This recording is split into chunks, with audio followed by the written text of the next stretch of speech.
Sir, അവസാനമായിട്ട് ഇപ്പോൾ കാസയുടെ കാര്യം താങ്കൾ സൂചിപ്പിച്ചിട്ടുണ്ടായിരുന്നു. ഇപ്പോൾ കാസയെ സംബന്ധിച്ച് പറഞ്ഞാൽ അതിൽ തന്നെയും സേവിങ് അക്കൗണ്ട് വരും. പക്ഷേ ഇന്ത്യയിലെ ഒരു ബഹുഭൂരിപക്ഷം ആളുകളും ചൂസ് ചെയ്യുന്ന ഒരു ഇൻവെസ്റ്റ്മെൻറ്റ് ഓപ്ഷനാണ് അല്ലെങ്കിൽ ഒരു അക്കൗണ്ടാണ് സേവിങ്സ് അക്കൗണ്ട് എന്ന് പറയുന്നത്. ഈ സേവിങ്സ് അക്കൗണ്ടിലാണ് പ്രധാനമായിട്ടും RBI ഒരു പലിശ നിരക്ക് കുറച്ചപ്പോൾ ബാങ്കുകൾ ഒരു ആനുപാതിക വളരെ പെട്ടെന്ന് റിഫ്ലക്റ്റ് ചെയ്ത ഈ ഒരു സേവിങ്സ് അക്കൗണ്ടുകളുടെ ബാങ്ക് നിരക്കുകളാണ്. അതായത് കുറഞ്ഞ ബാങ്കിങ് നിരക്കുകളിലേക്ക് വരികയാണ് എന്നുണ്ടെങ്കിൽ ഈ ഒരു ഫണ്ട് മൊബിലൈസേഷന് ബാങ്കുകൾ, അതായത് നേരത്തെ താങ്കൾ സൂചിപ്പിച്ചിട്ടുണ്ടായിരുന്നു, ഇപ്പോൾ ഈ ഒരു ജെൻസി കിഡ്സിനും ഒക്കെ പൊതുവെ ബാങ്കിങ് ഡിപ്പോസിറ്റുകളോടൊന്നും താല്പര്യമില്ലാത്ത ഒരു ജനറേഷനാണ് വളർന്നു വരുന്നത്. ഓൾട്ടർനേറ്റീവ് ഇൻവെസ്റ്റ്മെൻറ്റ്സിലേക്കാണ് കൂടുതലായിട്ട് ഫണ്ട് ജനറേറ്റ് ചെയ്ത് പോകുന്നത്. ആ ഒരു പശ്ചാത്തലത്തിൽ ഈ ഒരു സേവിങ് അക്കൗണ്ടിൻ്റെ ഒരു റിഫ്ലക്ഷൻ, സേവിങ് അക്കൗണ്ടിൻ്റെ പലിശ നിരക്കിൽ ഒരു കുറവ് വരുന്നത് ബാങ്കുകളെ സംബന്ധിച്ചിട്ട് ഒരു വലിയൊരു തിരിച്ചടിയാകാനുള്ള ഒരു സാധ്യതയില്ലേ? ബാങ്കുകളുടെ റിസോഴ്സ് മൊബിലൈസേഷനിൽ തീർച്ചയായിട്ടും ഇതൊരു ചലഞ്ച് തന്നെയാണ്. അത് നമ്മൾ കഴിഞ്ഞ 2 വർഷമായിട്ട് സംസാരിച്ചുകൊണ്ട് വരുന്ന ഒരു വിഷയം തന്നെയാണ്. ഇതവണ നമ്മൾ ബാങ്കുകളുടെ ഒരു റെപ്രസെന്റേഷൻ തന്നെ ഈ കാര്യത്തിൽ ബാങ്കുകൾക്ക് പാർലമെന്റിൽ കൊണ്ടോ അല്ലെങ്കിൽ ആ രീതിയിൽ സീനിയർ ഹയർ ലെവലിൽ അതിനെ കുറിച്ച് ഡിസ്കഷൻ ഉണ്ടായ സമയത്ത് നമ്മുടെ ഫിനാൻസ് മിനിസ്റ്റർ പ്രത്യേകിച്ച് പറഞ്ഞത് ബാങ്കുകൾ പുതിയ രീതിയിലുള്ള പ്രോഡക്റ്റുകളും ഓഫേഴ്സും ആയിട്ടെല്ലാം വരണം, കൂടുതൽ അട്രാക്റ്റീവ് ആയിട്ടുള്ള ഓഫേഴ്സ് ആയിട്ടൊക്കെ ബാങ്കുകൾ വരണം. അങ്ങനെ വേണം ഈ ഒരു സാഹചര്യത്തെ നമ്മൾ അഡ്രസ് ചെയ്യേണ്ടത്, ഫേസ് ചെയ്യേണ്ടത്. അല്ലാതെ ഇൻട്രസ്റ്റ് റേറ്റിന്റെ ഒരു ഡിസിഷൻ കൊണ്ട് മാത്രം ഇങ്ങനെയുള്ള കാര്യങ്ങളെ അഡ്രസ്സ് ചെയ്യാമെന്ന് കൺവെൻഷണൽ ആയിട്ടുള്ള രീതിയിൽ ആലോചിച്ചാൽ ഈ കാര്യങ്ങൾ മുന്നോട്ട് പോകില്ല എന്നാണ്. അതുകൊണ്ട് ഇപ്പോൾ ബാങ്കുകൾ, ഇപ്പോൾ അനിൽ പറഞ്ഞതുപോലെ ബാങ്കുകൾക്ക് സേവിങ്സ് ബാങ്കിന്റെ ഡെപ്പോസിറ്റിന്റെ ഇൻട്രസ്റ്റ് റേറ്റ് കുറയ്ക്കുമ്പോൾ സാധാരണക്കാരായ ആളുകളെയൊക്കെ വളരെ ബുദ്ധിമുട്ടിലാക്കുന്ന ഒരു കാര്യം തീരുമാനം തന്നെയാണ്.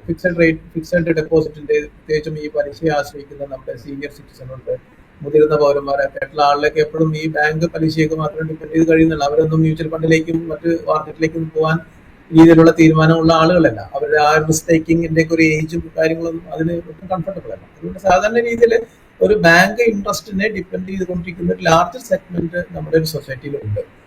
അവർക്കൊക്കെ ഈ ഇൻട്രസ്റ്റ് റേറ്റ് കുറഞ്ഞു പോകുന്നതിന്റെ ഒരു ചലഞ്ച് അവിടെയുണ്ട്.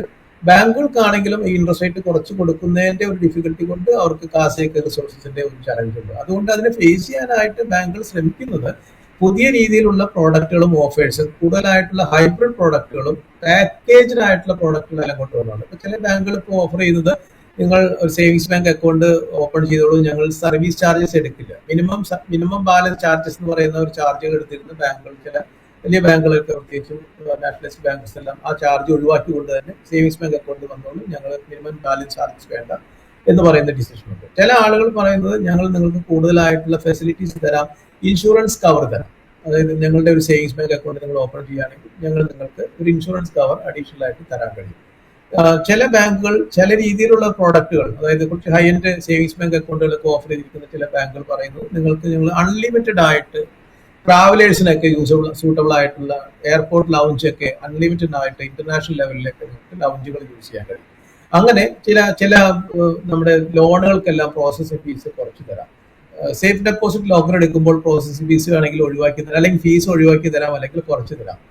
ചില റിവാർഡ് പോയിന്റുകൾ തരാം.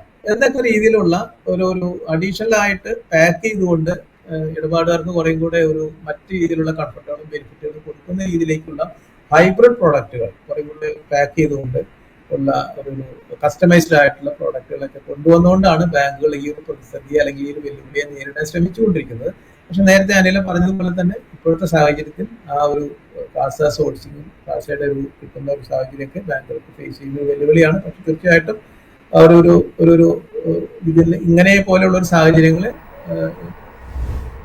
വളരെ ഒരു ഇമാജിനേറ്റീവായിട്ട് ക്രിയേറ്റീവായിട്ട് അതിനെ ഓവർകം ചെയ്യാനുള്ള സംവിധാനങ്ങളും പ്രോഡക്റ്റുകളും ഓഫേഴ്സുമായിട്ട് ബാങ്കിങ് ഇൻസ്റ്റിറ്റ്യൂഷൻ തിരിച്ചു വരേണ്ടതുണ്ട്. അതിനകത്ത് ശ്രമിക്കുന്നുണ്ട്. ഇടപാടുകാരെ സംബന്ധിച്ചിടത്തോളം ഞാൻ നേരത്തെ സൂചിപ്പിച്ച പോലെ റിസർവ് ബാങ്ക് ഓഫ് ഇന്ത്യയുടെ ഈ തീരുമാനങ്ങൾ എത്രയും പെട്ടെന്ന് അവരിലേക്ക് ട്രാൻസ്മിഷൻ നടക്കുകയാണെങ്കിൽ ഇടപാടുകാരിലേക്ക് അതിൻ്റെ ഒരു ബെനിഫിറ്റ് നിലവിലുള്ള കസ്റ്റമേഴ്സിന് ലോൺ എടുത്തിരിക്കുന്ന ആൾക്ക് പ്രത്യേകിച്ചും, അല്ലെങ്കിൽ ഡെപ്പോസിറ്റുകാർക്ക് അവരുടെ interest rate reasonable interest rate protect ചെയ്യാനുള്ള സംവിധാനങ്ങളിലേക്ക് എത്തുന്നതായിരിക്കും തീർച്ചയായിട്ടും സാധാരണ ബാങ്ക് ഇടപാടുകാർക്ക് ഏറ്റവും ആശ്വാസകരമായിട്ടുള്ള കാര്യം.